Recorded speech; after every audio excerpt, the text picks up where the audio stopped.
নমস্কার, আজকের রেসিপিটা হইল তালের ভাপা পিঠা। ফার্স্টে আমরা তালের রসটা বার করে নিমু, তারপরে আমরা এটা গরম কড়াইতে ভালো করে নাড়াচাড়া করবো।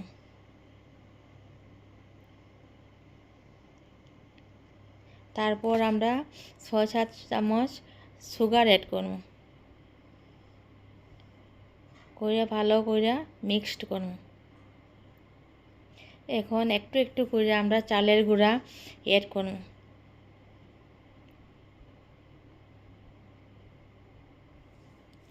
যতটুকু পর্যন্ত আমরা একটা ডো তৈরি না হয়।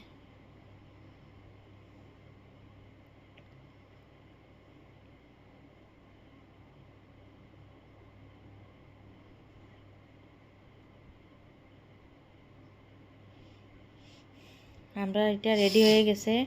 এখন আমরা ঠান্ডা হওয়ার পরে এইটার মধ্যে আমরা 3-4 চামচ মিল্ক পাউডার অ্যাড করব, করে ভালো করে মিশিয়ে নেব। এখন আমরা একটু একটু করে হাতে নিয়ে যে কোনো শেপ, রাউন্ড বা সিলিন্ডার শেপ দিয়ে আমরা পিঠাগুলি রেডি করে নেব।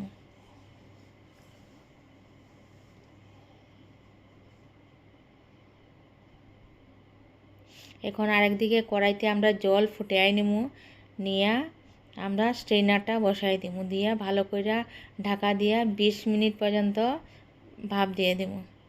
20 মিনিট পর আমরা তালের ভাপা পিঠা রেডি।